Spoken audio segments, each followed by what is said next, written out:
नमस्कार। जय भोजपुरी। नमन बा माई भारती के, नमन बा भोजपुरिया माटी के। वह भोजपुरिया माटी जो के खुशबू से दमक रहल बानी के हमने जान। तो आई अब बिना देर कैले बाबा गोपालपुरिया एगो बहुते खाटी पारंपरिक लोक कथा कहली, खिस्सा कहली, कहानी कहली, रउआ सबके सुनावा जाता न। ये जो खिस्सा बा ना पारंपरिक भोजपुरिया खिस्सा, ये बहुत कुछ सीख दे जाई, साथे साथे रोचक भी बा और बहुते मार्मिक भी बा। तो आइए बिना देर कैले सीधे हम जो भोजपुरिया खाटी भोजपुरिया लोक कथा बा, खिस्सा बा, कहानी बा, रउआ सबके सुना देता नहीं। बहुत पहले का बात यह, एगो गांव में बहुते एगो गरीब परिवार, बहुते गरीब रहे महाराज, महादरिद्र परिवार रहत रहे। कोनो का बेचारा कुल का गुजर बसर जो होत रहे ना, बहुते दिक्कत से गुजर बसर होत रहे। बूझी कि कभी कभी खैले पियले के भी परेशानी हो जा, एक दो जून के रोटी नून रोटी जुटौले में भी बहुते मशक्कत करे पड़े वो परिवार के। अपन बेचारा मड़ई छा के गांव की बाहर मड़ई छौले रहने कुल वही में रहत रहे वो परिवार। वही मड़ई में एगो गौरा और गौरैया अपन घोंसला बनौने कुल, कहे कि गौरैया के अंडा देवे के रहे बेचारी के, तो अपन घोंसला बनौने कुल। जब घोंसला बनौने कुल तो गौरैया अब चूंकि पेट से रहे, गर्भवती रहे, तो घर में रहे। आ गौरा का करे, उड़िया बेचारा सवेरे उड़ के जा आ निम्मन निम्मन खाए के चीज दाना पानी लेके आवे और गौरैया के खियावे। बुझी यह दिन यहाँ चलत रहे। एक दिन के बात यह, खूब तेज लागल बरखा होके, खूब बरखा होके लागल। वही बेरा तोले छीना जौन गौरा रहे वो जाके दाना पानी ले आके गौरैया के दे दिले रहे। बहुत निम्मन वो दिन ले आयल रहे खाई पिए के। वही दिन बुझी कि जब ये बरखा उरखा शुरू हो गई तो जो परिवार रहे ना, गरीब परिवार, वो कहीं लगे अब कुछ बनावे लेके ना रहे। वो बेचारन के बुझी कि बुझाइल कि वही दिन रात के कुछ भोजन पानी मिली ना। सही भइल ऐसा है कि वो परिवार के वही दिन दाना पानी नसीब ना भइल। जब रात भइल तो मेहरारू के जात जौन गौरैया रहे वो गौरा से कहलस, हो हमनी जान यही बेचारा की घर में बानी जा, यही की मड़ई में हम जान के घोसला बा, आ हम जान इतना निम्मन निम्मन खातनी के, आ ई बेचारा इतना गरीब दरिद्र बाने कुल कि कुल के कबो कबो भोजन पानी नहीं के नसीब हो। तो कुछ तो ऐसा करता कि एहू बेचारन के तनी बरकत हो जाई। काहे कि हम जान के छत छाया दिला बाने कुल, हम जान के रहे के दिला बाने कुल। गौरा कलश की होई दुनिया है, और दुनिया यही चले ले, दुनिया यही चले तो जब समय बदली सब कुछ ठीक हो धनिक हो जाइए कुल, अमीर हो जाइए कुल। गौरैया कलर की भाई हम अभी देखा हमारा हमके तू टेंशन मत दो, काहे कि हम अंडा देवे वाली बानी, तो हमार बात तू मानो। आ कुछ तो ऐसा करे कि जो गरीब परिवार बा एक बरकत हो जा, ये अमीर बन जा कुल। अब सुनी गौरा कलर की, जब तू इतना पीछे पड़ल बारू तो कुछ करबे कर भाई, तहर बात मानही के बा। अगला दिन सवेरे गौरा एकदम भिनसारे बुझी 4 बजे एकदम भोरे में उड़ गई। और उड़ के मालूम है कहाँ गई? सीधे वो ठाकुर द्वारा गई। ठाकुर द्वारा गई माने एगो मंदिर में ठाकुर द्वारा में गई। और वहाँ का भइल कि प्रसाद लागत रहे, प्रसाद बनल रहे। आरती उरती भेले के बाद जब प्रसाद बटात रहे तो प्रसाद कुछ बुझते बानी बाटत में तो नीचे गिर जाला। वो एक गिरल प्रसाद चोंचे में उठौलस आ फें से उड़ल वहाँ से आ उड़ के आइल। आ जब ये गरीब परिवार जब ने नून रोटी रहे सवेरे बनावे के जब कोशिश करे लगने कुल 10-11 बजे, तो उड़ के लेके आइले रहे प्रसादी। वो प्रसादी वो कुल की खाना में चाहे पिए वाला पानी में कोनो में डाल दहल करे। अब बुझी रोजों के यह नियम हो गई। रोजों के नियम करे धरे वाला तो सब भगवान हन महाराज। और कथा है तो जा रोजो गौरा उड़े या ठाकुर द्वारा जाए, वहाँ से जाके प्रसादी ले आवे और जब कुछ कुछ बनावे उनावे कुल वही में गिरा दे।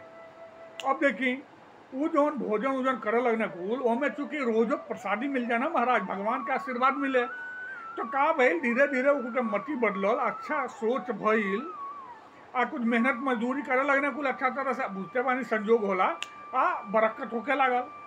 जब बरकत होके लागल यही बिच्चे गौरैया अंडा भी दे दिल रहे, लेकिन मैंने अंडा से बच्चा बाहर ना निकल रहने कुल। एक दिन के बात यह कि ओको के लिए काफ़ी पैसा रुपया आ गए तो कहने भाई अब हेरई मरई में के रही भाई ओकार मरई बनी पक्का मकान बनी वही में रहल जाई तो का भाई मिस्त्री उस्त्री यही ना कुल तो जौन घरवा का रहना कुल दकटिया वो कहने कुल कि चलो मरई उड़ई उतार के अब यहाँ इतना उतना से मैंने पक्का मकान बनी तो जब वो मरई उजारे लगना कुल तो वही में जो एगो लड़का कहलस मैंने वही घर के ये भाई एमें तो एगो गौरा गौरैया के घोसला बा में अंडा बा ओके का कल जाओ कहीं उठा के कहीं और ही धरा जाओ तो जौन मलिकवा रहे बुझते बानी जब पैसा आ जाला तो कबो कबो आदमी के दिमाग जौन विवेक होला ना बुद्धि मर जाला कहल जाला कि बहुत पैसा ना मतलब कि कबो कबो लोग के मति भ्रम कर जाला भ्रष्ट कर जाला भरभस्त कर जाला अब का भाई मलिकवा कर भाई ले के कहाँ धरबा वो काम कर उधार के फेंक गौरा गौरैया घर में रही लोग उधार के फेंक होकर वो अपन अंडा संडा होकर फेंक जो भी होके यह कहते जब कहल मलिकवा तो जौन ओकर सामान रहे उ का कैलस कि ओकर घोसला जौन गौरा गौरैया के घोसला रहे उजाड़ उजाड़ के फेंक दिल से अंडा उंडा टूट गई। अब देखी गौरा और गौरैया के बहुत दुख भइल लेकिन गौरा कहल कोनो बात ना फैन से चला कहीं और घोसला बनी कोनो पेड़ पर बनावल जाई काहे कि मनई के घर में घोसला हम ना बनाई आ फैन से तो अंडा दी है फैन बच्चा हुए कुल कहें परेशान बारू कहें रोता रू गौरैया कहल कि ना ये हमार घर बर्बाद कैले बाना कुल तुहू एक के घर बर्बाद कर। अरे गौरा कहल कि तहरिए कैले से रोजो इतना मेहनत करके और ठाकुर द्वारा जाके हम प्रसादी ले आले रोजो एक की भोजन पानी में गिरावत रहनी है तो एक बरकत भइल शुरू भइल अब फैन से एक घर में समृद्धि आयल शुरू भइल फैन से लगलू अब जा जाना बन गल जौन हो गल कहल ना मेहरारू के जा कहले जाला मनलस ना खरवास पतवास ले लस कहलस कि जौले तू ये लोगन के विनाश के मने विनाश के कोशिश ना करबा हम मानम नाही। अब देखिए अब गौरा का करो बेचारा फिर से गौरा का करे ना उड़त जा आ कहीं आजादी बाजारी में ना जहाँ बुझते बानी कि बकरी उकरी खसू वसू कटा उटा एने ओने चाम साम गिरल उड़ल रहे तो हल्का सा मुँह में लेके उड़े आ चाहे जंगल फंगल में चल जा जहाँ कहीं आई कौन जी अरे शेर और खैले रहे कुल तो कुछ गिरल रहे ना मान ली कि मरल जानवर कुल के मांस वोस तो गिरल रहे तो वही में तनी सा उठा के ले आवे आ रोजो वो कुल के खाना में अब गिरावे लागल काहे कि बुझी अब तो लोग के घर बनते रहे तो खाना वो लोग के आकाशे के नीचे बनावे लोग दोपहरिया में आसाजी कान तो वही में गिरावे लागल। अब देखिए कंटिन्यू जब ये काम शुरू कैलस तो धीरे धीरे वो परिवार के जो समांग रहना कुल मालिक रहना वो लोग के बुद्धि फैन से भरभस्त हो गए लोग कुल के आपसे में बने होने ना अपन घर बनल तो दूर अपनी में झगड़ा मार कल शुरू करने कुल महाराज। अब बुझते बानी मुद गर्म होके लागल उल्टा पुल्टा तो कहल जाला ना जैसन खाई अन्न वैसन रही मन तो खैले के भोजन के शरीर पर मन पर बहुत प्रभाव पड़ेला महाराज भोजन ऐसे देखी का अपनी यहाँ देखी ना पानी होके जो पिए वाला होके कितना प्रेम से लोग ले आके देला काम करेला और सही बात बा कि भाई रहुआ जौने चीज के इज्जत देव न वो से सकारात्मक एनर्जी सकारात्मक ऊर्जा पैदा होला महाराज। तो यही से का कहला कि वो परिवार फैन से बहुत गरीब हो गए तो यो कहल जाला कि जब रुपया पैसा भी आवे ना तो विवेक का बोना दुख होके चाहे सुख विवेक के हमेशा अच्छा रखे के चाहिए आ ना सबकी संगे प्रेम से मोहब्बत से पेश आवे के चाहिए महाराज। ये किस्सा ये कहानी है उपदेश देता। तो देखिए अब बाबा गोपालपुरिया फिर से अगला वीडियो में वो नया कथा वो नया कहानी लेके आई हैं। तब तक आती नमस्कार बात सुनी ना यहाँ ये चैनल पे जो भोजपुरिया चैनल बा भोजपुरी लगाई बहुत सारा किस्सा कहानी हम जानते नहीं पहले 50 गो से ऊपर हम वीडियो डाल चुकल बानी पारंपरिक कथा कहानी के और भी बहुत कुछ हम लेके आई बराबर।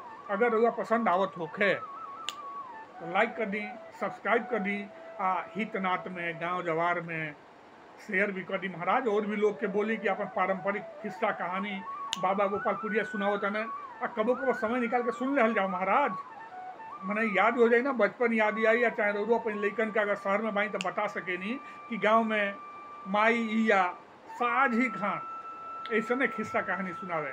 तो फिर से नमस्कार करते नहीं मिलते नहीं अगला वीडियो में एक बार प्रेम से बोली भारत माई की जय भोजपुरिया माटी की जय जय जय जय जय।